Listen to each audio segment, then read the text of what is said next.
താല്പര്യപ്പെടുന്നു. Over to കർത്താവിൻ്റെ ദാസൻ പാസ്റ്റർ റിജ്മോൻ റാന്നി.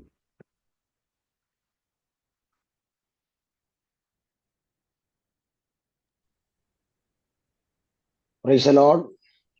കർത്താവായ യേശുക്രിസ്തുവിന്റെ നിസ്തുല്യ നാമത്തിൽ HTCയുടെ USA ചാപ്റ്ററിന്റെ 4-ാം യാമത്തിൽ പങ്കെടുക്കുന്ന എല്ലാ ദൈവമക്കളെയും ഓർത്ത് കർത്താവിന് സ്തോത്രം ചെയ്യുന്നു.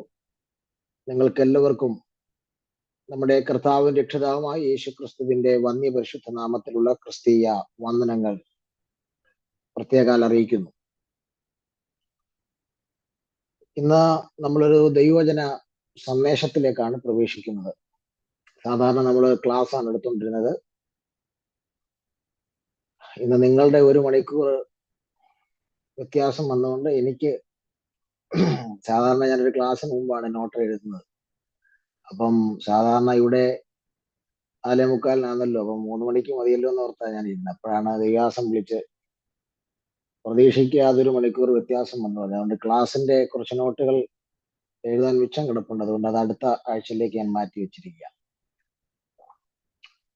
നമ്മൾ ഇന്ന് തിരുവഴുത്തിലേക്ക് പ്രവേശിക്കുന്നത് യോഹന്നാന്റെ സുവിശേഷം 3-ാം അധ്യായത്തിൽ നിന്ന്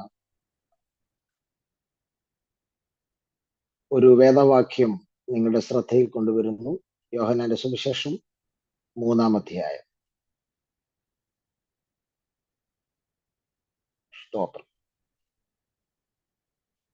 27-ാമത്തെ വാക്യം. യോഹന്നാൻ 3:27. അതിന് യോഹന്നാൻ, സ്വർഗത്തിൽ നിന്ന് കൊടുത്തിട്ടല്ലാതെ മനുഷ്യന് ഒന്നും ലഭിക്കാൻ കഴിയുകയില്ല. അതിന് യോഹന്നാൻ, സ്വർഗത്തിൽ നിന്ന് കൊടുത്തിട്ടല്ലാതെ മനുഷ്യന് ഒന്നും ലഭിക്കാൻ കഴിയുകയില്ല. യോഹന്നാന്റെ സുവിശേഷം 3-ാം അധ്യായം, പ്രത്യേകിച്ച് നമ്മൾ ഇന്ന് ചിന്തിക്കാൻ പോകുന്ന ഭാഗം ചില ദിവസങ്ങളെടുത്ത് ചിന്തിക്കേണ്ട ബൃഹത്തായ ഒരു ടോപ്പിക്കാണ്. 3-ാം അധ്യായത്തിന്റെ 24 മുതൽ 36 വരെയുള്ള വാക്യങ്ങളാണ് ശരിക്കും നമ്മൾ പഠിക്കേണ്ടത്. നമ്മൾ ഈ പഠിക്കുന്ന വിഷയവുമായി ബന്ധപ്പെട്ട് കിടക്കുന്ന ചുറ്റുപാടുകളാണ് 3-ാം അധ്യായത്തിന്റെ 24 മുതൽ 36 വരെ. നമ്മൾ ആ ചുറ്റുപാടുകളിലേക്കൊക്കെ പോകേണ്ടതാണ്. പക്ഷെ നമുക്ക് ഇന്ന് അതിനുള്ള ഒരു പരിശ്രമത്തിലേക്ക് ഞാൻ പോകുന്നില്ല. പകരം ഈ വാക്യം മാത്രം ഒന്ന് ശ്രദ്ധിക്കാമെന്ന് വിചാരിക്കും. ഇവിടെ യോഹന്നാൻ സ്നാപകന്റെ യേശുക്രിസ്തുവിനെ സംബന്ധിക്കുന്ന ഏറ്റവും ഒടുവിലത്തെ സാക്ഷ്യമാണ് നമുക്ക് കാണാൻ കഴിയുന്നത്. അതാണ് നമ്മൾ വായിച്ച വാക്യം. സ്തോത്രം. 3-ാം അധ്യായത്തിന്റെ 27-ാം വാക്യം മാത്രമല്ല, താഴേക്കുള്ള 28, 29, 30, 31, 32, 33 ഈ വാക്യങ്ങളെല്ലാം യേശുക്രിസ്തുവിനെ സംബന്ധിക്കുന്ന യോഹന്നാൻ സ്നാപകന്റെ ഏറ്റവും ഒടുവിലത്തെ സാക്ഷ്യമാണ്. ഇത് ഏറ്റവും ഒടുവിലത്തെ സാക്ഷ്യമായതുകൊണ്ട് തന്നെ അതിന് വളരെ പ്രാധാന്യമുള്ള ഒരു വിഷയമാണ്. ഇവിടെ യോഹന്നാൻ സ്നാപകൻ യേശുവിനെ കുറിച്ച് ഏറ്റവും ഒടുവിലായി സാക്ഷ്യം പറയാൻ ഒരു പശ്ചാത്തലമുണ്ടായി. ആ പശ്ചാത്തലം നമുക്ക് 25, 26 വാക്യങ്ങളിൽ കാണാൻ കഴിയുന്നുണ്ട്. യോഹന്നാന്റെ ശിഷ്യന്മാർ യഹൂദന്മാരുമായി ശുദ്ധീകരണത്തെ സംബന്ധിച്ചൊരു വാദം നടക്കുക. യോഹന്നാനും ശിഷ്യന്മാരുണ്ട്, യേശുവിനും ശിഷ്യന്മാരുണ്ട്. സ്തോത്രം. ശിഷ്യൻ എന്ന് പറഞ്ഞാൽ ഗുരു ഉള്ളവനാണ് ശിഷ്യൻ. ശിഷ്യനാകണമെങ്കിൽ കുറച്ചേറെ ക്വാളിറ്റി ഉള്ളവനെ ശിഷ്യനാകാൻ കഴിയും. അതൊരു വലിയ ടോപ്പിക്കാണ് ശിഷ്യത്വം. പറ്റുമെങ്കിൽ അത് പഠിക്കേണ്ട ഒരു വിഷയമാണ്. ഞാൻ അതിലേക്ക് ഇപ്പോൾ വരുന്നില്ല. സ്തോത്രം. യോഹന്നാന്റെ ശിഷ്യന്മാര് അന്നത്തെ യഹൂദന്മാരുമായിട്ടൊരു ആർഗ്യുമെന്റ്സ്, ഒരു വാദത്തിലേക്ക് വന്നു. വാദത്തിന്റെ വിഷയം ശുദ്ധീകരണവുമായി ബന്ധപ്പെട്ടുള്ള വിഷയമാണ്. അവരിങ്ങനെ വാദിച്ചുകൊണ്ടിരിക്കുമ്പോൾ അവരൊരു കാഴ്ച കണ്ടു. സ്തോത്രം. ആര്? യോഹന്നാന്റെ ശിഷ്യന്മാർ ഒരു കാഴ്ച കണ്ടു. സ്തോത്രം. ആ കാഴ്ച മറ്റൊന്നുമല്ല, യേശു തന്റെ ശിഷ്യന്മാരുമായി ചേർന്ന് ചില ആളുകളെ സ്നാനം കഴിപ്പിക്കുക. യേശു സ്നാനം കഴിപ്പിച്ചു എന്ന് പറയുന്നില്ല, യേശു നേതൃത്വം കൊടുത്തു, ശിഷ്യന്മാരായിരിക്കാം സ്നാനം കഴിപ്പിച്ചത്. അങ്ങനെ ഞാൻ പറയാൻ കാരണം 4-ാം അധ്യായത്തിന്റെ 1-2 വാക്യങ്ങൾ വായിക്കുമ്പോൾ, പ്രത്യേകിച്ച് 4-ന്റെ 2-ാം വാക്യത്തിൽ പറയുന്നുണ്ട്, ശിഷ്യന്മാരല്ലാതെ യേശു തന്നെ സ്നാനം കഴിപ്പിച്ചില്ല താനും. അപ്പൊ അർത്ഥം, സ്നാനം കഴിപ്പിച്ചത് ശിഷ്യന്മാരായിരിക്കാം, യേശു നേതൃത്വം കൊടുത്ത്. അപ്പോൾ യോഹന്നാന്റെ ശിഷ്യന്മാർ യഹൂദന്മാരുമായി ശുദ്ധീകരണത്തെ സംബന്ധിച്ച് വാദം നടക്കുമ്പോൾ തൊട്ടപ്പുറത്ത് യേശുവിന്റെ നേതൃത്വത്തിൽ ശിഷ്യന്മാർ സ്നാനം കഴിപ്പിക്കുകയാണ്. ഇത് യോഹന്നാന്റെ ശിഷ്യന്മാരെ ചൊടിപ്പിച്ചു. യോഹന്നാന്റെ ശിഷ്യന്മാരെ ഇത് അസ്വസ്ഥരാക്കി. അവരുടനെ യോഹന്നാന്റെ അടുക്കൽ വന്ന്, സ്നാപക യോഹന്നാന്റെ അടുക്കൽ വന്ന് അവര് ഒരു പരാതി പറയുകയാണ്. ആ പരാതിയാണ് 26-ാം വാക്യം. വളരെ ഗൗരവമുള്ള പരാതിയാണ്. അവർ യോഹന്നാന്റെ അടുക്കൽ വന്ന് അവനോട്, റബ്ബി, യോർദാൻ അക്കരെ നിന്നോടുകൂടെ ഇരുന്നവൻ,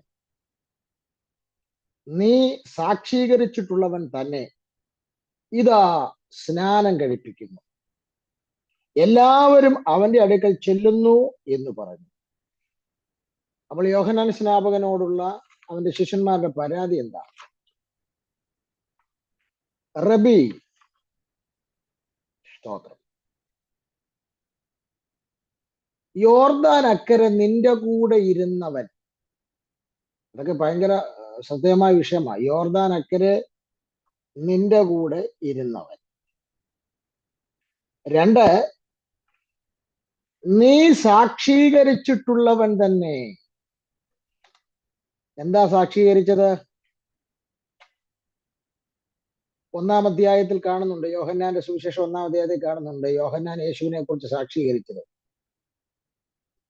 ഇതാ ലോകത്തിന്റെ പാപത്തെ ചുമക്കുന്ന ദൈവത്തിന്റെ കുഞ്ഞാട്, എന്റെ പിന്നാലെ ഒരുവൻ വരുന്നു, അവന്റെ ചെരുപ്പിന്റെ വാറടിപ്പാൻ ഞാൻ യോഗ്യനല്ല, ഞാൻ നിങ്ങളെ ഇപ്പോൾ വെള്ളത്തിൽ സ്നാനം കഴിപ്പിക്കുന്നു, എന്റെ പിന്നാലെ വരുന്നവൻ നിങ്ങളെ പരിശുദ്ധാത്മാവിനാലും തീയാലും സ്നാനം കഴി.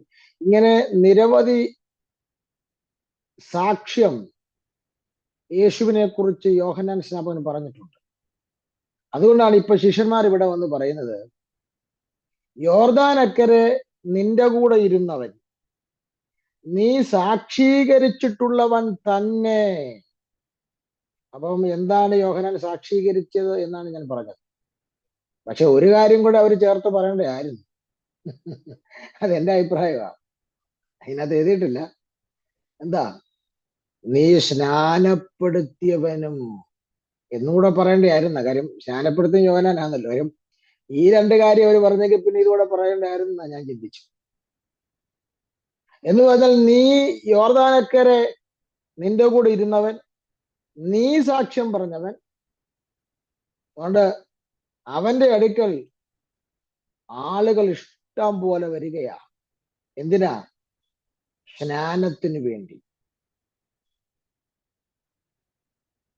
ഇന്നിപ്പോ നമ്മൾ വഴിയെ പോകുന്നവരെയൊക്കെ ഭീഷണിപ്പെടുത്തിയ പലരും, ബ്രദറെ രക്ഷിക്കപ്പെടുക മാത്രം ചെയ്താൽ പോരാ, സ്നാനപ്പെട്ടാലേ നിന്റെ ബന്ധനം കഴിയുന്നൊക്കെ പറഞ്ഞ സ്നാനപ്പെടുന്നത്. ഇവിടെ യേശുവിന്റെയും യോഹന്നാന്റെയും അടുക്കൽ ആളുകൾ ഇങ്ങോട്ട് വരികയായിരുന്നു സ്നാനപ്പെടണമെന്ന് പറയും. അതാ ശരിയായ രീതി. സ്തോത്രം.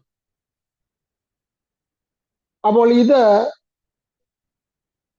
യേശുക്രിസ്തുവിനെ കുറിച്ച് ഒരു പരാതി പോലെ യോഹന്നാൻ സ്നാപകനോട് ഇവര് പറയുക. അപ്പൊ ഞാൻ അതിനകത്തുനിന്ന് മനസ്സിലാക്കി എന്താണെന്നറിയാം, യോഹന്നാൻ സ്നാപകന്റെ ശിഷ്യന്മാരിൽ അസൂയ ബാധിച്ചിരിക്കുക.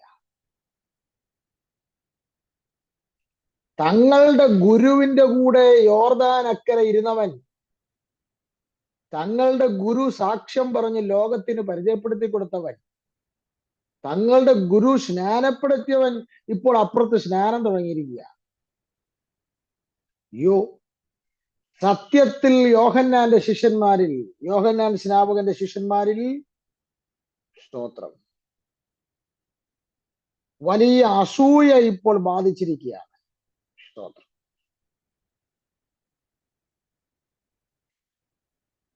ഞാൻ ആ ഭാഗം വായിച്ചപ്പോൾ എനിക്ക് മനസ്സിലായത്, സത്യത്തിൽ ഈ പരാതി കേട്ടപ്പോഴേ യോഹന്നാൻ സ്നാപകന് തന്റെ ശിഷ്യന്മാരെ കുറിച്ച് ലജ്ജ തോന്നിക്കാണും. എന്താ ഞാൻ അങ്ങനെ പറയാൻ കാര്യം? അവര് തന്നെ പറഞ്ഞു, എന്ത്? നീ സാക്ഷി പറഞ്ഞവൻ.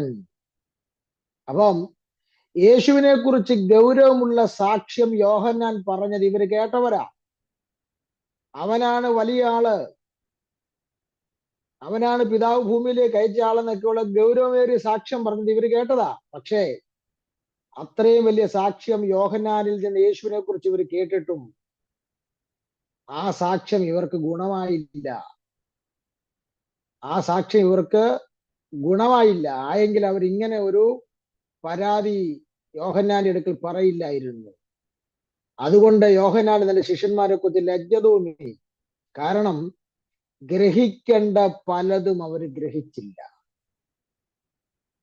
എല്ലാ ഉപവാസ പ്രാർത്ഥനയിലും എല്ലാ സൂം മീറ്റിങ്ങിലും ഒക്കെ ചിലർ പങ്കെടുക്കുന്നുണ്ട്. പക്ഷെ ചിലരുടെ പ്രവൃത്തി കാണുമ്പോൾ നമുക്ക് ദുഃഖം തോന്നും, ലജ്ജ തോന്നും. കാരണം മീറ്റിങ്ങിലെല്ലാം ഉണ്ട്, പക്ഷേ ഗ്രഹിക്കേണ്ടത് പലതും ഗ്രഹിക്കാത്തത് കൊണ്ട് കേൾക്കുന്ന പല സാക്ഷ്യങ്ങളും കേൾക്കുന്ന പല വചനങ്ങളും അവർക്ക് ഉപകാരമാകുന്നില്ല, അവർക്കതുകൊണ്ട് പ്രയോജനം ഉണ്ടാകുന്നില്ല.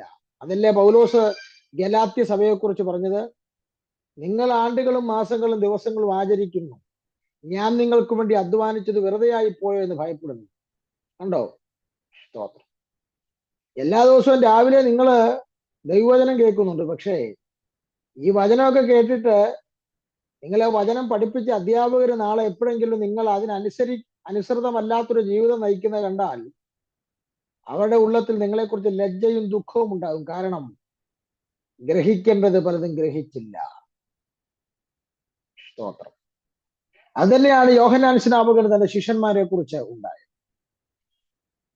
അതിനുള്ള മറുപടിയാണ്, ശിഷ്യന്മാരുടെ പരാതിക്കുള്ള മറുപടിയാണ് യോഹന്നാൻ പറഞ്ഞു തുടങ്ങുന്ന 27-ാം വാക്യം മുതൽ.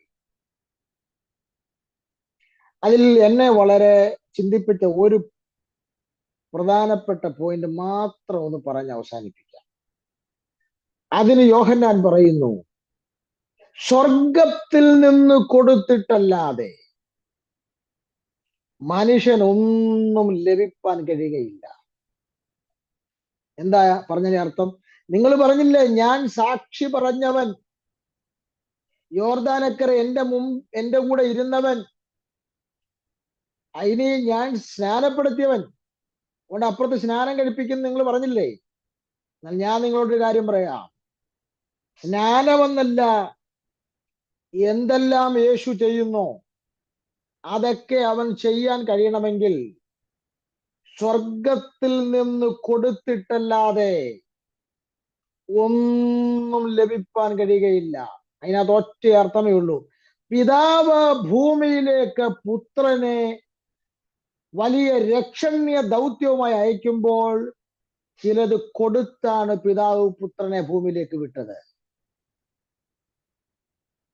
ആ പിതാവ് കൊടുത്തുവിട്ട കാര്യങ്ങളാണ് പുത്രൻ 33.5 വർഷം, പ്രത്യേകിച്ച് 42 മാസത്തെ മിനിസ്ട്രിയിൽ ചെയ്തത്. അല്ലാതെ യേശു സ്വയമായി ഒന്നും ഇവിടെ ചെയ്തില്ല. ഭയങ്കര റെവലേഷനാണ് യോഹന്നാൻ സ്നാപകൻ തന്റെ ശിഷ്യന്മാർക്ക് കൈമാറുന്നത്. സ്വർഗത്തിൽ നിന്ന് കൊടുത്തിട്ടല്ലാതെ മനുഷ്യനൊന്നും ഇവിടെ ചെയ്യാൻ കഴിയില്ല. അങ്ങനെയാണെങ്കിൽ എൻ്റെ ഒരു ചോദ്യം, എന്തൊക്കെ കാര്യങ്ങളായിരിക്കും പിതാവ് പുത്രന് സ്വർഗത്തിൽ നിന്ന് കൊടുത്തു വിട്ടത്? അതാണ് നമ്മൾ ചിന്തിക്കാൻ പോകുന്ന ടോപ്പിക്. എന്തൊക്കെ കാര്യങ്ങളായിരിക്കും പിതാവ് പുത്രന് കൊടുത്ത ഭൂമിയിലേക്ക് വിട്ടത്? സ്തോത്രം. ഇതൊരു ഗൗരവമുള്ള വിഷയമാണ്. സ്തോത്രം. നമുക്ക് ലളിതമായി ആ വിഷയത്തെ ഒന്ന് സമീപിക്കാം. സ്തോത്രം.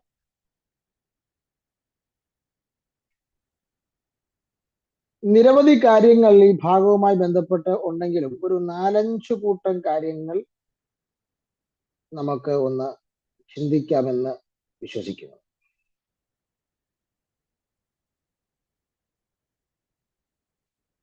കർത്താവായ യേശു ക്രിസ്തു തന്നെ പറഞ്ഞൊരു സ്റ്റേറ്റ്മെന്റ് ഉണ്ട്. ആ സ്റ്റേറ്റ്മെന്റ് മത്തായി സുവിശേഷത്തിൽ നമുക്ക് കാണാൻ കഴിയുന്നു. സ്തോത്രം. മത്തായി സുവിശേഷം 28-ാം അധ്യായത്തിന്റെ 18-ാം വാക്യത്തിൽ യേശു പറയുന്നുണ്ട്, ഉയർത്തെഴുന്നേറ്റ് യേശു പറഞ്ഞൊരു പദമുണ്ട്. യേശു അടുത്ത് എന്ന് സ്വർഗത്തിലും ഭൂമിയിലും സകല അധികാരവും എനിക്ക് നൽകപ്പെട്ടിരിക്കുന്നു. അപ്പോൾ പിതാവ് പുത്രനെ ഭൂമിയിലേക്ക് അയച്ചപ്പോൾ സകല അധികാരവും കൊടുത്താണ് ഈ ഭൂമിയിലേക്ക് അയച്ചത്. സ്തോത്രം. ഏതെങ്കിലും ഒരു പ്രത്യേക വിഷയത്തിന്മേലുള്ള അധികാരമല്ല, സകല അധികാരവും കൊടുത്താണ് യേശുവിനെ പിതാവ് ഭൂമിയിലേക്ക് അയച്ചത്. പ്രപഞ്ചത്തിന്റെ മേൽ, മനുഷ്യന്റെ മേൽ, സ്വർഗത്തിന്മേൽ, ഭൂമിയുടെ മേൽ, സകലത്തിന്മേലും പിതാവ് പുത്രന് പൂർണ്ണ അധികാരം കൊടുത്തു. അപ്പോൾ അതോറിറ്റി ഉള്ളവനായിട്ടാണ്, അധികാരമുള്ളവനായിട്ടാണ് യേശുവിനെ ഭൂമിയിലേക്ക് അയക്കുന്നത്. അങ്ങനെയാണെങ്കിൽ ആ അധികാരമുള്ള കർത്താവിന്റെ പുത്രന്മാരായിരിക്കാൻ നമുക്ക് ഭാഗ്യം ലഭിച്ചിട്ടുണ്ടെങ്കിൽ നാം എത്ര ഭാഗ്യശാലികളാണെന്ന് ഓർത്ത് നോക്കിക്കേ. നമ്മുടെ അപ്പൻ അധികാരമുള്ളവനാണ്. ഏതെങ്കിലും ഒരു കാര്യത്തിലുമല്ല, സ്വർഗത്തിലും ഭൂമിയിലുമുള്ള സകലത്തിന്മേലും നമ്മുടെ അപ്പൻ അധികാരമുണ്ട്. അധികാരമുള്ള ഒരു അപ്പന്റെ മക്കളാണ് നമ്മൾ. ഞാൻ ഒന്നുകൂടെ ഉറപ്പിക്കാൻ വേണ്ടി ഒരു വാക്യം കൂടെ ചൂണ്ടിക്കാണിക്കാമേ. ഇപ്പൊ ചില ആളുകൾ പറയും, ഉയർത്തെഴുന്നേറ്റ യേശു അല്ലേ പറഞ്ഞേ എന്ന് ചിലപ്പോൾ ന്യായം പറയാം. ഞാൻ അതിനെ ഒന്ന് ഖണ്ഡിക്കാൻ വേറൊരു വാക്യം കൂടെ കാണിക്കാം. ഉയർക്കുന്നതിന് മുമ്പ് ഈ ഭൂമിയിൽ യേശു മനുഷ്യനായി നടന്നപ്പോൾ പറഞ്ഞ ഒരു വാക്യം കൂടെ കാണിക്കാം. 23-ാം അധ്യായത്തിലേക്ക് വന്ന മത്തായി 23-ന്റെ 23-ാം അധ്യായം. 23 എൻ്റെ ഒരു ധാരണ. ഞാൻ സ്തോത്രം.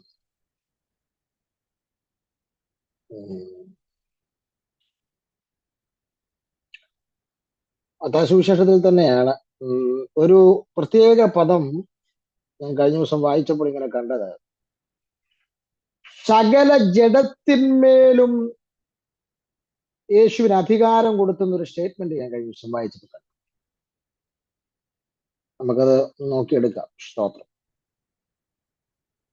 അപ്പോൾ ഉയർത്തെഴുന്നേറ്റ യേശുവിനെ കുറിച്ചാണ് സ്വർഗത്തിലും ഭൂമിയിലും സകല അധികാരവും എന്ന് പറഞ്ഞെങ്കിൽ, ഉയർത്തെഴുന്നേൽക്കുന്നതിന് മുമ്പ്, ക്രൂശീകരണത്തിന് മുമ്പുള്ള യേശുവിനെ കുറിച്ച് പറയുന്നുണ്ട്, സകല ജഡത്തിന്മേലും അവന് അധികാരം കൊടുത്തു.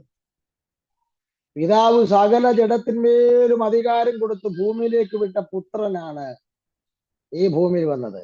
ആ യേശുവിനെ കുറിച്ച് ഇവിടെ പുഴുക്കളായ മനുഷ്യര് എതിർത്തുകൊണ്ടിരിക്കുന്നത്. പുഴുക്കളായ ആളുകളായ യേശുവിനെയാണ് ഉപദ്രവിക്കാൻ ശ്രമിക്കുന്നത് പല രീതിയിൽ. സ്തോത്രം. അവർക്കറിയത്തില്ല മനുഷ്യരുൾപ്പെടെ സകല ജഡത്തിന്മേലും അവൻ അധികാരം കൊടുത്താണ് പിതാവ് ഭൂമിയിലേക്ക് വിട്ടത്. സ്തോത്രം.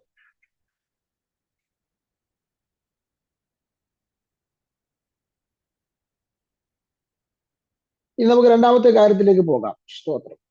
അപ്പോൾ ഒന്ന്, അധികാരം കൊടുത്താണ്, സ്വർഗത്തിൽ നിന്ന് അധികാരം കൊടുത്താണ് പിതാവ് പുത്രനെ ഭൂമിയിലേക്ക് അയച്ചത്.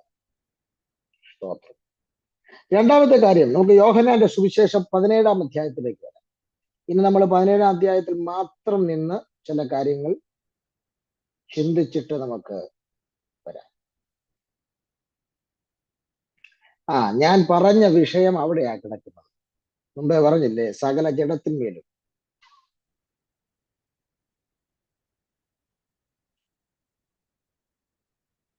അത് യോഹന്നാന്റെ സുവിശേഷം 17 കിടക്കുന്നത്. നമുക്ക് അവിടെ നിന്ന് നമുക്ക് നോക്കാം. 17 അധ്യായത്തിന്റെ 2 വാക്യം നോക്കിയേ. നീ അവന് നൽകിയിട്ടുള്ളവർക്ക് എല്ലാവർക്കും അവൻ നിത്യജീവനെ കൊടുക്കേണ്ടതിന് നീ സകല ജഡത്തിന്മേലും അവന് അധികാരം നൽകിയിരിക്കുന്നുവല്ലോ. കണ്ടോ? ഇപ്പൊ ആ വാക്യം കൂടെ കിട്ടുമല്ലോ, ക്ലാരിറ്റി ആയി. സകല ജഡത്തിന്മേലും നീ അവന് അധികാരം നൽകിയിരിക്കുന്നുവല്ലോ. യേശുവിന്റെ മഹാപൗരോഹിത്യ പ്രാർത്ഥനയാണ് ഇത്. അപ്പൊ ക്ലൈമാക്സാ. ഇനി അടുത്ത ക്രൂശീകരണത്തിലേക്ക് പോവാ. അതിന് മുമ്പ് 13 അധ്യായത്തിൽ തുടങ്ങിയ മാളികമുറി പ്രഭാഷണത്തിന്റെ ക്ലൈമാക്സ് ആണ് 17 അധ്യായത്തിന്റെ മഹാപൗരോഹിത്യ പ്രാർത്ഥന. അവിടെ പിതാവിനോട് താൻ പ്രാർത്ഥിക്കുമ്പോൾ പറയുന്ന വാചകമാണ്, സകല ജഡത്തിന്മേലും നീ എനിക്ക് അധികാരം തന്നിരിക്കുകയാണ്.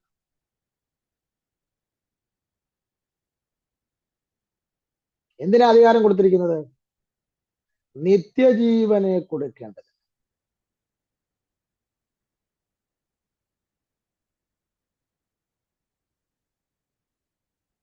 സകല ജഡത്തിന്മേലും അധികാരമുള്ള ഒരു കർത്താവിനെയാണ് നാം സേവിക്കുന്നത്.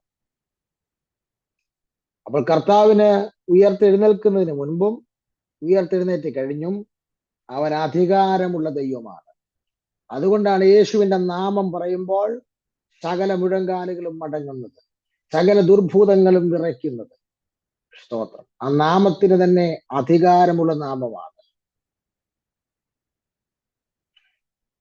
അപ്പോൾ ഒന്ന്, സ്വർഗത്തിൽ നിന്ന് യേശുവിന് ലഭിച്ചത് പിതാവ് കൊടുത്തുവിട്ട അധികാരമാണ്. ഒന്ന്. ഇനി രണ്ടാമത്തെ കാര്യത്തിലേക്ക് വരാം. രണ്ടാമത്തെ കാര്യം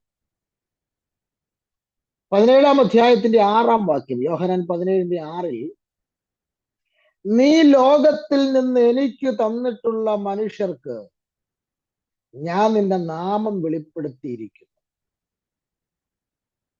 അപ്പോൾ രണ്ടാമത് സ്വർഗത്തിൽ നിന്ന് യേശുവിന് പിതാവ് കൊടുത്തത്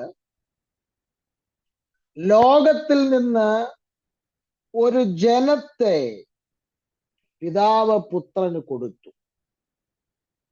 അതാണ് ഇവിടെ എഴുതിയിരിക്കുന്നത്. ലോകത്തിൽ നിന്ന് ഒരു കൂട്ടം ജനത്തെ പിതാവ് പുത്രന് വേർപെടുത്തി കൊടുത്തു. ആ ജനത്തിന്റെ പേരാണ് പുതിയ നിയമസഭ, ഞാനും നിങ്ങളും ഓരോരുത്തരും. നാം എല്ലാവരും ലോകത്തിലായിരുന്നു. ആ ലോകത്തിൽ നിന്ന് നമ്മെ അടർത്തിയെടുത്ത് പിതാവ് പുത്രന് നൽകിക്കൊടുത്തു.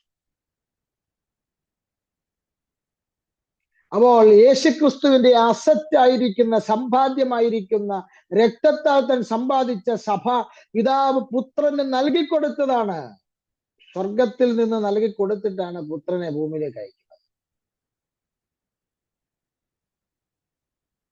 എന്ന് പറഞ്ഞാൽ എന്തൊക്കെ കാര്യങ്ങൾ ഭൂമിയിൽ തനിക്ക് കൊടുക്കുമെന്നുള്ളതിന്റെ ബ്ലൂ പ്രിന്റുമായിട്ടാണ് സ്വർഗത്തിൽ നിന്ന് പുത്രൻ ഭൂമിയിലേക്ക് വരുന്നത്.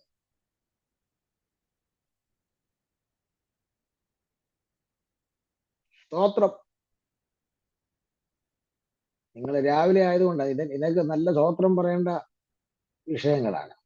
ഇത് യേശുക്രിസ്തുവിന്റെ ദൈവത്വം വരെ ഇതിനകത്ത് തെളിയപ്പെടുകയാണ്.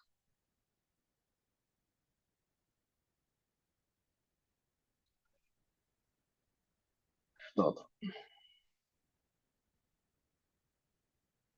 എന്റെ പ്രിയരെ, പിതാവ് ലോകത്തിൽ നിന്ന് ഒരു കൂട്ടം ജനത്തെ പുത്രന് വേർപെടുത്തി കൊടുത്തപ്പോൾ ആ വേർപെടുത്തി കൊടുത്ത ജനത്തിനകത്ത് അതിലൊരാളാകാൻ നമുക്ക് ലഭിച്ച ഭാഗ്യത്തെ ഓർത്താൽ ഇന്ന് രാവിലെ കർത്താവിനെ മഹത്വപ്പെടുത്താതിരിക്കാൻ കഴിയത്തില്ല. നിന്റെ ഇടത്തും വലത്തും ആയിരങ്ങൾ ഇടങ്കയും വലങ്കയും അറിയാതെ ജീവിക്കുമ്പോൾ പിതാവ് ലോകത്തിൽ നിന്ന് വേർപെടുത്തി പുത്രന് കൊടുത്ത ആ സമ്പാദ്യത്തിനകത്ത് ഞാനും നിങ്ങളും ഭാഗവാക്ക എന്ന് പറഞ്ഞാൽ it's A great opportunity. Praise God. സ്തോത്രം.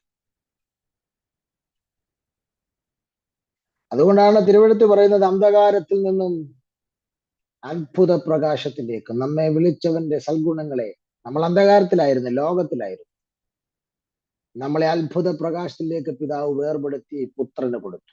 പുത്രന്റെ രാജ്യത്തിലേക്ക് നമ്മെ പ്രവേശിപ്പിച്ചു. സ്തോത്രം. ഇതിൽ കൂടുതൽ എന്തു ഭാഗ്യമാണ് നമുക്ക് വേണ്ടത്. മൂന്നാമത്തെ കാര്യത്തിലേക്ക് വരാം. മൂന്നാമത്തെ കാര്യം 17-ാം അധ്യായത്തിന്റെ തന്നെ 4-ാം വാക്യം ശ്രദ്ധിക്കുക. ഞാൻ ഭൂമിയിൽ നിന്നെ മഹത്വപ്പെടുത്തി, ഞാൻ ഭൂമിയിൽ നിന്നെ മഹത്വപ്പെടുത്തി, നീ എനിക്ക് ചെയ്യുവാൻ തന്ന പ്രവൃത്തി തികച്ചിരിക്കുന്നു. അപ്പോൾ പിതാവ് പുത്രന് കൊടുത്തത്, സ്വർഗത്തിൽ നിന്ന് യേശുവിന് ലഭിച്ചത് ഒരു പ്രവൃത്തിയാണ്. അതുകൊണ്ടാണ് ഇവിടെ എഴുതിയിരിക്കുന്നത്, നീ എനിക്ക് ചെയ്യുവാൻ തന്ന പ്രവൃത്തി തികച്ചിരിക്കുന്നു.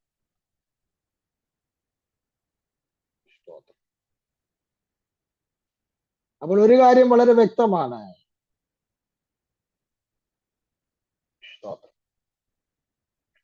യേശു ഈ ഭൂമിയിൽ ചെയ്ത പ്രവർത്തികൾ, പ്രത്യേകിച്ച് പ്രവൃത്തി എന്ന് പറയുമ്പം 42 മാസത്തെ 3.5 വർഷത്തെ പ്രവർത്തികൾ, 3 മരിച്ചവരെ ഉയർപ്പിച്ചതാണെങ്കിലും, 3 കൂട്ടർക്ക് കാഴ്ച കൊടുത്തതാണെങ്കിലും, കുഷ്ഠരോഗികളെ സൗഖ്യമാക്കിയതാണെങ്കിലും, എക്സെട്ര ചെയ്ത എല്ലാ പ്രവർത്തികളും യേശു സ്വയമേ ചെയ്തതല്ല. പിന്നെ പിതാവ് ഈ ഭൂമിയിൽ ചെയ്യാൻ പുത്രനെ ഭരമേൽപ്പിച്ച പ്രവർത്തികളാണ്. ആ പ്രവർത്തികൾ യേശു തികച്ചിട്ടാണ് ക്രൂശിലേക്ക് കയറിയത്. ഇത് ഭൂമിയിലേക്ക് വരുന്നതിന് മുമ്പ് പുത്രന്റെ കയ്യിൽ കൊടുത്തുവിട്ട പ്രവർത്തികളാണ്. അതാണ് സ്വർഗത്തിൽ നിന്ന് ലഭിച്ച പ്രവർത്തികളാണ്. സ്തോത്രം.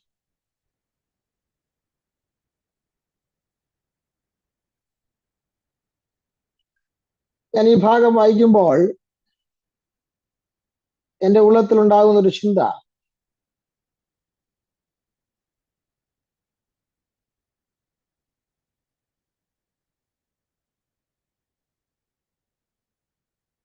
കർത്താവായ യേശുക്രിസ്തു ക്രൂശിൽ കിടക്കുമ്പോൾ യേശു 7 മൊഴികൾ പറഞ്ഞു, സപ്തവാക്യങ്ങൾ എന്ന് വിശേഷിപ്പിക്കുന്ന 7 മൊഴികൾ. യോഹന്നാൻ 19:30 എനിക്ക് തോന്നുന്നു കർത്താവ് പറഞ്ഞൊരു മൊഴി കിടപ്പുണ്ട്, സകലതും നിവൃത്തിയായി. എന്താണ് അതിന്റെ അർത്ഥം? പിതാവ് ഏൽപ്പിച്ച സകല പ്രവർത്തികളും താൻ നിവർത്തിച്ചു എന്നാണ് അതിന്റെ അർത്ഥം. സ്തോത്രം. പ്രിയരെ, നമ്മൾ ഈ ഭൂമിയിലായിരിക്കുമ്പോൾ നമുക്കും കർത്താവ് ചില പ്രവർത്തികൾ ചെയ്യാൻ തന്നിട്ടുണ്ട്. അത് തികച്ചിട്ടേ നമുക്ക് ഇവിടുന്ന് പോകാൻ അനുവാദമുള്ളൂ. ഉദാസീനരായിരിക്കരുത്. പിതാവ് ചെയ്യാൻ ഏൽപ്പിച്ച പ്രവർത്തികൾ നാം ചെയ്തേ മതിയാകൂ. അങ്ങനെ പ്രവർത്തി പിതാവ് ഏൽപ്പിച്ചത് ചെയ്ത് തികച്ചൊരു മനുഷ്യനാണ് ഒരിക്കൽ പറഞ്ഞത്, ഞാൻ നല്ല പോർ പൊരുതി, ഓട്ടം തികച്ചു, വിശ്വാസം കാത്തു, ഇനി നീതിയുടെ കിരീടം എനിക്കായി വെച്ചിരിക്കും. മൺമറഞ്ഞു പോയ പല ദൈവദാസന്മാർക്ക് ഉയർത്തെഴുന്നേറ്റ് വരാൻ ഒരു അവകാശം കിട്ടിയിരുന്നെങ്കിൽ, ഒരു സാവകാശം കിട്ടി, അവർക്ക് ചിലതുകൂടെ ചെയ്യാനുണ്ടെന്ന് ചിലർ പറഞ്ഞേനെ. ചില ആളുകളൊക്കെ മരിച്ചു കഴിഞ്ഞപ്പം അവരുടെ ഭാര്യമാരെ, ഭർത്താക്കന്മാരൊക്കെ അച്ഛന് ശുശ്രൂഷ തീർന്നോ എന്ന് എനിക്ക് സംശയം ഉണ്ടെന്നൊക്കെ ചിലർ പറഞ്ഞിട്ടുണ്ട്. കാരണം അവരുടെ നോട്ടത്തിൽ ചിലതുകൂടൊക്കെ ചെയ്യാനുണ്ടായിരുന്നു, പക്ഷെ പോയി. അത് മനുഷ്യന്റെ ഒരു ചിന്തയാ.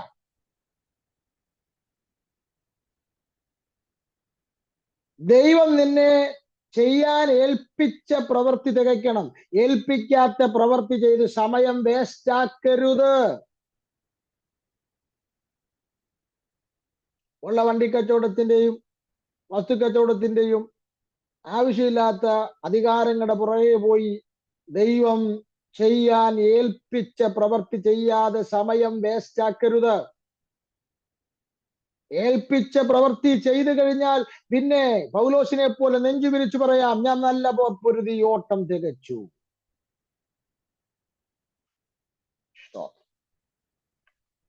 നാലാമത്തെ കാര്യത്തിലേക്ക് വരാം.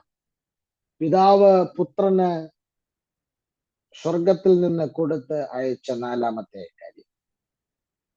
17-ാം അധ്യായത്തിന്റെ 8-ാമത്തെ വാക്യത്തിലേക്ക് വരാം. നീ എനിക്ക് തന്ന വചനം ഞാൻ അവർക്ക് കൊടുത്തു. അപ്പോൾ യേശു ഭൂമിയിലേക്ക് വരുമ്പോൾ പിതാവ് യേശുവിന് വചനം കൊടുത്താണ് വിട്ടത്. ആ വചനമാണ് യേശു തന്റെ ശിഷ്യന്മാർക്ക് കൊടുത്തത്. അതാണ് നമ്മളെ കയ്യിരിക്കുന്ന വചനം. അപ്പൊ യേശു ഈ ഭൂമിയിൽ സ്വയമായി ഒന്നും പറഞ്ഞിട്ടില്ല. യേശു പിതാവിൽ നിന്ന് കേട്ടത് മാത്രമേ നമ്മോട് പറഞ്ഞിട്ടുള്ളൂ. സ്തോത്രം.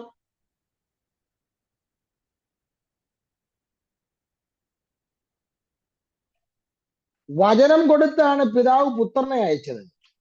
പുത്രൻ ആ വചനം ജനത്തിന് കൈമാറി.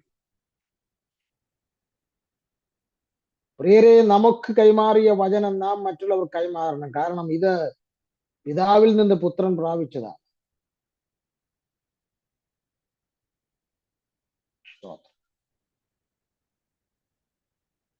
ഒരു കാര്യം കൂടെ പറഞ്ഞ്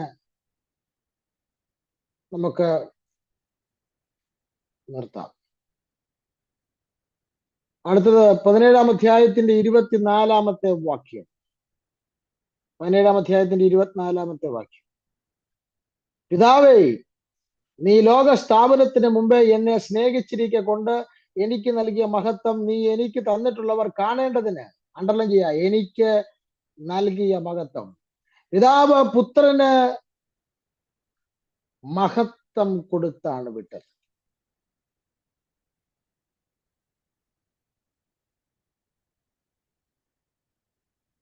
ആ മഹത്വമാണ് പുത്രൻ സഭയിൽ നമ്മെ കാണിക്കുന്നത്.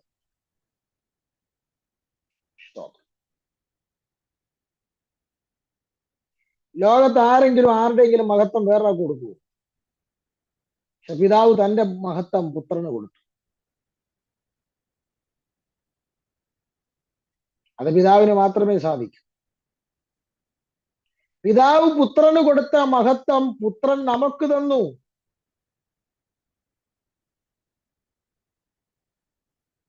നമ്മൾ ഈ ഭൂമി പാർക്കുമ്പോഴേ യേശു ക്രിസ്തു നമുക്ക് തന്ന മഹത്വത്തെ പൂർണ്ണമായി നമുക്ക് അറിയാൻ പറ്റുകയില്ല. അങ്ങനെ അറിഞ്ഞുകൊണ്ടാണ് ജീവിക്കുന്ന ആളുകൾ. പൂർണ്ണമായിട്ട് അറിയാൻ പറ്റുകയില്ല. ഈ ഭൂമിയിൽ പാർക്കും നമ്മൾ ആ യേശു നമുക്ക് തന്ന മഹത്വം പൂർണ്ണമായി അറിയുന്ന എപ്പോഴാണെന്നറിയാവോ? നമ്മൾ കർത്താവിനോടുകൂടെ ഇരിക്കുമ്പോഴേ നമ്മൾ പെർഫെക്റ്റ് ഗ്ലോറി മനസ്സിലാക്കും. പത്രോസൊക്കെ പറഞ്ഞു, ഞങ്ങൾ മഹിമ കണ്ട സാക്ഷിയാണ് ഇവിടെ മറുരൂപമലയിൽ. പക്ഷേ പൗലോസ്ലീഹ ഫിലിപ്പ് ലേഖനം 1-ാം അധ്യായം, സ്തോത്രം, വളരെ ഗൗരവമായിട്ട് ഈ മഹത്വത്തെ കുറിച്ച് രേഖപ്പെടുത്തിയിട്ടുണ്ട്. 1-ാം അധ്യായത്തിലുമുണ്ട്, 3-ാം അധ്യായത്തിലും. 3-ാം അധ്യായത്തിൽ കുറച്ചുകൂടെ ഗൗരവമായിട്ട് പൗലോസ് പറയുന്നത്, എപ്പോഴാ ഞാൻ ഈ യേശുവിന്റെ മഹത്വത്തിന്റെ പൂർണ്ണത മനസ്സിലാക്കുന്നത്? 3:21 പറയുന്നുണ്ട്, താഴ്ചയുള്ള എൻ്റെ ശരീരം മഹത്വമുള്ള ശരീരത്തോട് അനുരൂപമായി രൂപാന്തരപ്പെടുന്ന ഒരു സമയം വരുന്നു. ആ സമയത്താണ് യേശു ക്രിസ്തു പിതാവിൽ നിന്ന് പ്രാപിച്ച മഹത്വം എനിക്ക് നൽകിയ ആ മഹത്വത്തിന്റെ ഡെപ്ത്, ഡീപ്നെസ്, പെർഫെക്ഷൻ ഞാൻ മനസ്സിലാക്കാൻ പോകുന്നത്.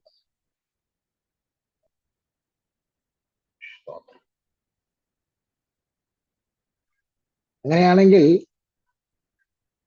യോഹന്നാൻ പറഞ്ഞു, സ്വർഗത്തിൽ നിന്ന് അവന്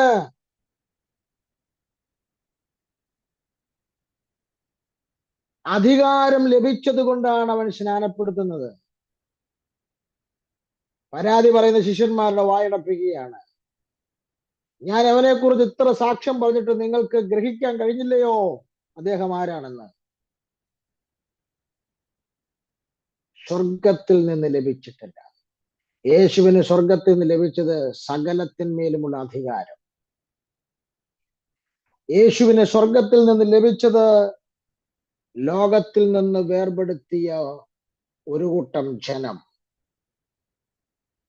പിതാവ് കൊടുത്തതാണ്. സഭ. 3, സ്വർഗത്തിൽ നിന്ന് യേശുവിന് ലഭിച്ചത് ഈ ഭൂമിയിൽ ചെയ്യാനുള്ള ചില പ്രവർത്തികൾ പിതാവ് ഏൽപ്പിച്ചു കൊടുത്തു. 4, സ്വർഗത്തിൽ നിന്ന് പിതാവ് പുത്രന് കൊടുത്തത് ശ്രേഷ്ഠമേറിയ വചനമാണ്. 5, സ്വർഗത്തിൽ നിന്ന് പിതാവ് പുത്രന് കൊടുത്തത് തന്റെ മഹത്വമാണ്. ഞാൻ ഈ സുവിശേഷത്തിൽ നിന്ന് തന്നെ ഒരു കാര്യം കൂടെ പറഞ്ഞു. സുവിശേഷകനായതുകൊണ്ട് അത് പറയാതെ നിർത്താൻ പറ്റില്ല. 5 കാര്യം ഞാൻ പറഞ്ഞതാണ് എന്റെ ധാരണ. 6-മതൊരു കാര്യം കൂടെ പറയാം. പക്ഷെ സുവിശേഷകനായതുകൊണ്ട് പറയുകയാണ്.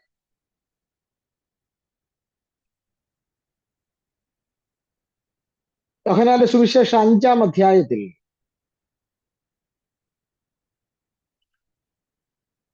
ഒരു കാര്യം കൂടെ രേഖപ്പെടുത്തുന്നുണ്ട്. 27-ാം വാക്യത്തിൽ, 5-ാം അധ്യായം 27-ാം വാക്യം, അവൻ മനുഷ്യപുത്രനാകയാൽ ന്യായവിധി നടത്തുവാൻ അവൻ അധികാരം നൽകിയിരിക്കുന്നു. എന്താ അതിന്റെ അർത്ഥം? പിതാവ് ന്യായവിധി നടത്തുവാനുള്ള മുഴുവൻ അധികാരവും ആർക്കാണ് കൊടുത്തിരിക്കുന്നതെന്നറിയാമോ? പുത്രന് കൊടുത്തിരിക്കുക. സകല ലോകവും അവന്റെ മുന്നിൽ വന്ന് കണക്കു പറയേണ്ട ഒരു ദിവസം വരുന്നു. അതൊക്കെ അങ്ങോട്ട് പറയുമ്പോ എനിക്ക് രക്തം തിളയ്ക്കുന്നു. കാരണം പണ്ടൊരു പുള്ളി യേശുവിനോട് പറഞ്ഞു, പീലാത്തോസ് എന്നാ അവന്റെ പേര്, കർത്താവിന്റെ അടുക്കൽ പുള്ളി ഒരു വീരവാദം മുഴക്കി. കർത്താവ് പല കോടതികളിൽ, 6 കോടതികളിൽ 7 പ്രാവശ്യം വിസ്തരിക്കപ്പെട്ടെന്നൊക്കെ കണക്ക് പറയുന്നുണ്ട്. കയ്യഫാവും അന്നാവും പല ആളുകളും പല ചോദ്യം ചോദിച്ചു. കർത്താവ് മിണ്ടിയില്ല. രോമം കത്തിരിക്കുന്നവരുടെ ഇടയിൽ മിണ്ടാതിരുന്ന ആടിനെ പോലെ. പക്ഷെ പീലാത്തോസ് ഒരു കാര്യം പറഞ്ഞപ്പോ യേശു പ്രതികരിച്ചു. എന്താ പീലാത്തോസ് പറഞ്ഞേ? നിന്നെ ക്രൂശിക്കാൻ വിട്ടുകൊടുക്കാനും ക്രൂശിക്കാതെ നിന്നെ രക്ഷിക്കാനും ഒക്കെയുള്ള അധികാരം എനിക്കുണ്ട്. ഏത് മനുഷ്യനെ ഉറച്ചു നിന്നാലും ഒരു ശ്വാസമായ പീലാത്തോസ് പ്രപഞ്ചത്തിന്മേൽ സകല ജഡത്തിന്മേലും അധികാരം കിട്ടിയവനോട് പറയുകയാണ്, നിന്നെ ക്രൂശിക്കാൻ വിട്ടുകൊടുക്കാനും നിന്നെ അതിനകത്ത് ഒഴിവാക്കി വിടാൻ എനിക്ക് അധികാരം ഉണ്ടെന്ന്. പിന്നെ യേശു പല കോടതിയിലും പ്രതികരിക്കാതിരുന്ന യേശു ചിരിച്ചോണ്ട് പറഞ്ഞു, ഉയരത്തിൽ നിന്ന് അധികാരം ലഭിച്ചിട്ടല്ലാതെ പീലാത്തോസേ നിനക്കതിന് കഴിയില്ല എന്ന് പറഞ്ഞ അതിന്റെ അർത്ഥം എന്നാണെന്നറിയാവോ? എന്റെ പിതാവ് എന്നെ ക്രൂശിക്കാൻ നിനക്ക് അധികാരം തന്നത് കൊണ്ടാണ് നിനക്ക് എന്നെ ക്രൂശിക്കാൻ വിട്ടുകൊടുക്കാൻ കഴിയുന്നത്. അയ്യോ, സ്വന്തം പുത്രനെ തകർക്കാൻ പിതാവിന് ഇഷ്ടം തോന്നുന്നൊക്കെ യെശയ്യാവൊക്കെ പറഞ്ഞത് ഇതാ. പീലാത്തോസിനോട് യേശു പറയുക, എന്റെ പിതാവിന് ഉയരത്തിൽ നിന്ന് അധികാരം നിനക്ക് തന്നു എന്നെ ക്രൂശിച്ചോളാൻ. അതുകൊണ്ടാണ് നിനക്ക് എന്നോട് മിണ്ടാൻ പോലും പറ്റിയത്. ഈ വീരവാദം മുഴക്കിയ പീലാത്തോസ് കുറച്ചു കാലം കഴിയുമ്പം അവന്റെ കൂലി വാങ്ങിക്കാൻ പുത്രന്റെ അടുക്കൽ വന്ന് നിൽക്കേണ്ടി വരും. ന്യായവിധി ദിവസം ഇവിടത്തെ സകല മെത്രാനും സകല ഏമാന്മാരും സകല എമ്മാച്ചന്മാരും സകല മനുഷ്യനും എന്റെ അപ്പന്റെ മുന്നിൽ വന്ന് നിൽക്കേണ്ടി വരും. അന്നാണ് അറിയുന്നത് ന്യായവിധി നടത്താനുള്ള അധികാരവും അവന് കൊടുത്തിരിക്കുന്നു. ഇന്ന് അത് അറിവ് കിട്ടിയ ദൈവമക്കളാണ് ഇതിനകത്തിരിക്കുന്നത്. അതുകൊണ്ട് ഭയത്തോടെ നമ്മുടെ പ്രവാസകാലം കഴിപ്പാൻ കർത്താവ് നമുക്ക് നൽകട്ടെ. ഒരിക്കൽ കൂടെ, സ്വർഗത്തിൽ നിന്ന് അധികാരം ലഭിച്ചിട്ടല്ലാതെ ഒന്നും ആർക്കും ഇവിടെ ചെയ്യാൻ കഴിയില്ല എന്ന് ദൈവാത്മാവ് ഓർമ്മപ്പെടുത്തുന്നു. അതുകൊണ്ട് ആ ദാവീദ് ഒരിക്കൽ ദാവീദിനെ പ്രാഗി കല്ല് വാരി എറിഞ്ഞ ശിമയി കൊന്നുകളയട്ടെ എന്ന് യോബാവും കൂടെ ഉള്ളവരും ചോദിച്ചപ്പോൾ ദാവീദ് പറഞ്ഞു, നോ, എന്നെ ശപിക്കാൻ ദൈവം അവനെ അനുവദിച്ചത് കൊണ്ടാണ് അവൻ ശപിക്കുന്നത്. ദൈവം അങ്ങനെ അനുവദിച്ചിട്ടുണ്ടെങ്കിൽ നാളെ ദൈവം മറ്റൊരു കാലം എനിക്ക് തരും. ദൈവം കൊടുത്തു മറ്റൊരു കാലം. ശപിച്ച ശിമയി അടുത്ത അധ്യായങ്ങൾ കഴിയുമ്പോൾ ദാവീദ് മടങ്ങി ഇസ്രായേലിന്റെ രാജാവായി വരുമ്പോൾ അവനെ സ്വീകരിക്കാൻ പോയി കൈകുപ്പി നിൽക്കുക. വേറെ രക്ഷയില്ല അവന്. ഇന്ന് നിനക്ക് നേരെ വരുന്ന ഓരോ കഷ്ടതകളും പ്രതിസന്ധികളും കാണുമ്പോൾ നീ ഒരു കാര്യം മനസ്സിലാക്കണം, പിശാച് നിന്നെ ഓവർടേക്ക് ചെയ്തൊന്നുമല്ല. പിന്നെ ഏത് സാത്താൻ നിന്നെ ഓവർടേക്ക് ചെയ്യണമെങ്കിലും, ഏത് മന്ത്രവാദി ചെയ്ത് നിന്റെ ദേഹത്ത് ഏശണമെങ്കിലും സ്വർഗത്തിൽ നിന്ന് അധികാരം കൊടുത്തിട്ടല്ലാതെ. കണ്ണുകളെല്ലാം അടയ്ക്കാം, പ്രാർത്ഥിക്കാം. Close your eyes. പിതാവേ, ഞങ്ങൾക്ക് ഇന്ന് രാത്രിയിലും ഇന്ന് പകലുമൊക്കെയായി ഈ മോർണിംഗിലും നൽകി തന്ന വചനത്തിനായി സ്തോത്രം. ഇത് യൂട്യൂബിലൂടെ കേൾക്കുന്നവർ, അല്ലാതെ കേൾക്കുന്നവർ എല്ലാവർക്കും ഈ വചനം അനുഗ്രഹമായി തീരണമേ. ഞങ്ങളുടെ കർത്താവ് ആരാണെന്ന്, അവന്റെ അതോറിറ്റിയെ കുറിച്ച്, അവന്റെ മാധുര്യത്തെ കുറിച്ച് ഞങ്ങൾക്ക് ലഘുവായി ചിന്തിപ്പാൻ ദൈവം നൽകിയല്ലോ. ഇന്ന് കർത്താവ് രാവിലെ ഈ ബലം ഈ പ്രിയപ്പെട്ടവരിൽ പകരണം. എല്ലാ മഹത്വവും കർത്താവ് എടുക്കും. പ്രാർത്ഥന കേട്ടതിന് സ്തോത്രം. യേശു ക്രിസ്തുവിൻ ധന്യമുള്ള നാമത്തിൽ തന്നെ. God bless you. കർത്താവ് നമ്മെ സഹായിക്കട്ടെ. നമുക്ക് അടുത്ത ചൊവ്വാഴ്ച നമ്മുടെ ക്ലാസ്, വിശ്വാസത്തിൽ വളരുക എന്നുള്ള ക്ലാസിന്റെ അടുത്ത